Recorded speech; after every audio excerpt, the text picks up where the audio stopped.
अस्सलाम वालेकुम and good evening friends, क्या हाल है आपके? ठीक ठाक हैं? अच्छा दोस्तों, आज दिन भर की जो खबरें हैं वो मैं पढ़ के आपको बता देता हूं जो आज सारा दिन में हुई। इसमें सबसे पहली जो खबर मेरे सामने नजर आ रही है वो मैं बताता हूं कि फवाद चौधरी ने कहा है कि नून लीग से तय हुआ था कि असम्बलियां तोड़ी जाएंगी। तहरीक इंसाफ के सीनियर रहनुमा और साबिक वफाकी वजीर फवाद चौधरी ने कहा है कि नून लीग के साथ तय कर लिया गया था कि असम्बलियां तोड़ दी जाएंगी। ARY न्यूज़ के प्रोग्राम में उन्होंने गुफ्तगू करते हुए कहा, फवाद चौधरी ने कहा कि तय हुआ था कि हम असम्बली में जाएंगे और असम्बलियां तोड़ दी जाएंगी। यह भी तय हुआ था कि असम्बलियां तोड़ने के बाद इलेक्शन की कॉल दी जाएगी, लेकिन रातों रात नून लीग अपने मौक़िफ़ से मुकर गई। ये कहना है फवाद चौधरी का। उन्होंने एक प्रोग्राम में गुफ्तगू करते हुए ये बात की। इसके अलावा पाकिस्तान का चीन से 2 अरब 30 करोड़ डॉलर का कर्ज का मुआहदा तय पा गया है। ठीक है, और ये चीन से खबर है। इसके अलावा इमरान खान की एक खबर आपके साथ शेयर करता जाता हूँ। वो कहते हैं कि मैंने कभी नहीं सोचा था कि अपनी मर्जी का आर्मी चीफ लाऊंगा। ठीक है, ये इमरान खान का कहना है। और मजीद इस खबर को थोड़ा सा आपको तफसील से भी बताते जाएं तो कहते हैं, पाकिस्तान तहरीक इंसाफ के सरबराह और साबिक वफाकी वजीर इमरान खान ने कहा कि मैंने कभी नहीं सोचा था कि अपनी मर्जी का आर्मी चीफ लाऊंगा।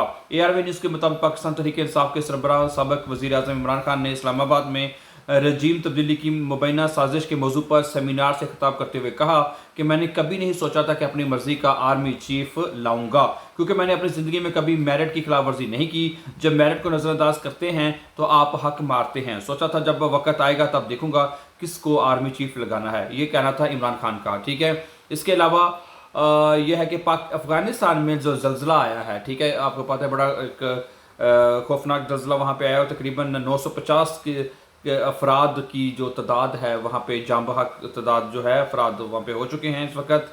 ठीक है, और इसके अलावा हाँ, डॉक्टर अमर लियाकत के पोस्टमार्टम का हुक्म मुअत्तल कर दिया गया। ठीक है, जो इसके मुताबिक यह था कि उनकी जो पहली बेगम है उन्होंने वो दरख्वास्त दायर की थी कि इसको ना किया जाए ना। रुकन कौमी असम्बली में तफसील बता देते हैं आपको थोड़ी सी।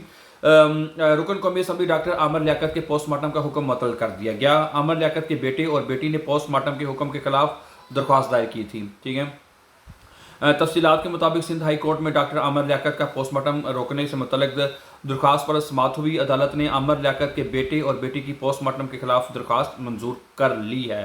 ठीक है, सिंध हाई कोर्ट ने डॉक्टर आमर लियाकत के पोस्टमार्टम का हुक्म जो था वो मुअत्तल कर दिया है। याद रहे कि आमर लियाकत का पोस्टमार्टम रुकवाने के लिए इनके बेटे अहमद आमर और दुआ आमर की जानब से दायर की गई थी और दरख्वास्त में मेडिकल बोर्ड, महकमा सेहत, SSP ईस्ट और दीगर फ़रीक बनाया गया था। दरख्वास्त गुजार ने कहा कि आमर लियाकत के पोस्टमार्टम कराने की दरख्वास्त शोहरत हासिल करने के लिए मजिस्ट्रेट शर्की की अदालत में दायर की गई थी। दरख्वास्त में कहा गया कि साबिक वज़ीर आज़म बेनज़ीर भुट्टो के वर्षा के इनकार के बाद इनका भी पोस्टमार्टम नहीं कराया गया था। बेनज़ीर भुट्टो का कत्ल भी एक हाई प्रोफाइल केस था। आमिर लियाकत के अहले खाना की जानब से कहा कि पोस्टमार्टम कराना शरीयत के खिलाफ है। दरख्वास्त गुजार ने इस हवाले से भी से फतवा भी हासिल किया है, आमिर लियाकत का पोस्टमार्टम कराने से इनकी खबर की बेहरमती होगी। तो ये खबर थी आमिर लियाकत के हवाले से। और इसमें वज़ीर आज़म का जो पाकिस्तान के वज़ीर आज़म हैं शहबाज शरीफ, उन्होंने अफ़गानिस्तान में जल्ज़ले से कीमती जानों के ज़िया पर अफसोस का इजहार किया है और उन्होंने यकीन दहानी कराई है कि हम हर मुमकिन जो है आपकी मदद की पेशकश की है उन्होंने। ठीक है, और इसके अलावा मज़ीद अगर आपको हम खबरें बताएं, खेल के मैदान से भी आपको थोड़ी सी खबर अपडेट करते जाए कि एशियन ब्रेडमैन ज़हीर अब्बास की तबीयत में बेहतरी आने लगी। आपको पता था कि ज़हीर अब्बास जो है वो बीमार थे, लेकिन अब तबीयत उनमें उनके संभलाव आ रहा है। ठीक है, इंतहाई निगहदाश्त के वार्ड में मौजूद एशियन ब्रेडमैन ज़हीर अब्बास की तबीयत में बेहतरी आने लगी। गुज़श्ता रोज़ खबर आई थी कि ज़हीर अब्बास को तबीयत नासाज होने के बायस इंतहाई निगहदाश्त के वार्ड में मुंतकिल कर दिया गया था। खानदानी ज़राए का कहना था कि इन्हें 3 दिन कबल अस्पताल में दाखिल किया गया और वह ऑक्सीजन पर हैं। उन्होंने आज इशारों की मदद से बेटी से सलाम दुआ की, तो उनकी तबीयत में भी बेहतरी आ रही है। यासर शाह की श्रीलंका के खिलाफ कौमी टेस्ट स्क्वाड में वापसी। ठीक है, काफ़ी अरसे से आप जानते हैं कि यासर शाह चूँकि वो कौमी टीम का हिस्सा नहीं थे, इसलिए उनको वापस जो है वो लाया गया है, वो उसके में खेलेंगे। और इसके ICC रैंकिंग में बाबर आजम की जो है हुक्मरानी बरकरार है, यानी वो टॉप ऑफ द लिस्ट है, अभी चल रहे हैं। और वो 5 बॉलर्स जिन्होंने कभी नो बॉल नहीं की, इनके बारे में बताते जाएं आपको। तो वो 5 बॉलर्स जिन्होंने कभी नो बॉल नहीं करवाई वो कौन जो मुझे भी पता होना चाहिए कि आप जानते हैं कि इंटरनेशनल क्रिकेट में 5 ऐसे अजीम बॉलर हैं जिन्होंने अपने पूरे टेस्ट और वनडे कैरियर में कभी एक नो बॉल भी नहीं करवाई, ठीक है। क्रिकेट के खेल में बॉलर्स के लिए क्रीज से तजावज़ करना एक आम सी बात है। इससे मुखालिफ टीम को टेस्ट मैचों में एक इजाफी रन और महदूद ओवर्स के फॉर्मेट में एक रन और फ्री हिट मिल जाती है। फ्री हिट के आगाज़ के बाद से बॉलर्स और नो बॉल के हवाले से बहुत मुतात हो गए हैं। वो इस हकीकत से वाकिफ़ हैं कि एक नो बॉल जो है उनके लिए वह बाले जान बन सकती है, ठीक है। और दुनिया क्रिकेट में चंद ऐसे बॉलर्स हैं जिन्होंने अपने पूरे करियर में एक भी नो बॉल नहीं करवाया। नामुमकिन तस्वर की बात की जाती है। इसको नाम किधर गए जी, नाम इनके बता दें। कुछ लेजेंड दर्ज कराया है इन 5 बॉलर में नज़र डालते जिन्होंने कभी टेस्ट नहीं करवाई। इंग्लैंड के माइनस ऑलराउंडर हैं जनाबी एन बोथम, ठीक है। 102 टेस्ट और 116 वनडे खेले। उन्होंने टेस्ट में 383 विकेटें हासिल और वनडे में 145 विकेटें हासिल की। और काबिल जिक्र बात है कि बोथम ने इंग्लैंड के खिलाफ जेम्स एंडरसन और स्टुअर्ट ब्रॉड के बाद तीसरे नंबर पर सबसे ज़्यादा गेंदें की हैं, जो कि 28,086 है। इनका कैरियर 16 साल पर उम्मीद था, लेकिन इस तमाम अरसे में उन्होंने एक नो बॉल भी नहीं करवाई। चौथे नंबर पर सबसे ज़्यादा हैं डेनिस लिली हैं, ठीक है।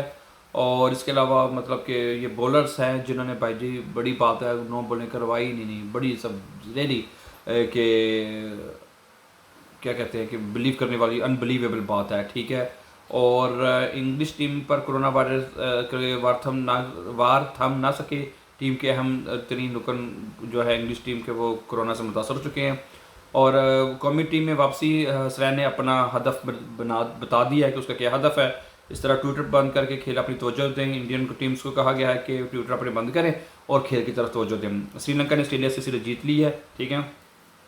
और इस तरह ये सूरत हाल है जनाब। हेड कोच राहुल द्रविड़ कप्तान पिंट के दिफा में आ गए। पहले अपने अच्छा ये वसीम अकरम साहब कहते हैं जी शाहीन और शाहिद अफरीदी के स्नूकर खेलते हुए वीडियो वो एक वायरल हुई है, ठीक है। और पहले अपने गिरेबान में सॉरी जाके फिर किसी को कुछ कहें, ये वसीम अकरम साहब का कहना है। पाकिस्तान को T20 चैम्पियन बनने 13 साल, हाँ पाकिस्तान जो है वो बना था जी T20 का चैम्पियनशिप जीता था, ठीक है। और उसको 13 साल हो गए। सरफराज अहमद को बेटे के लिए क्लीन बोल्ड सरफराज अहमद को बेटे ने क्लीन बोल्ड कर दिया, यानी कि बेटे ने बॉल करवाई है और वो क्लीन बोल्ड हो गया उस पर। वो ये भी वीडियो वायरल हो रही है, ठीक है। आज के लिए दोस्तों और भी बड़ी खबरें हैं। शुएब मलिक के बेटे ने ग्रेजुएशन मुकम्मल कर ली है, ये भी खबर चल रही है, ठीक है। तो आज के लिए इतना ही। उम्मीद है कि आज को मज़ीद अपडेट जो है या सारा दिन की ताज़ा खबरें थी मैंने कहा मैं आपके साथ शेयर करता चला जाऊँ, ठीक है। Thank you very much for watching and before we please don't forget to subscribe this channel and have a nice time, take care.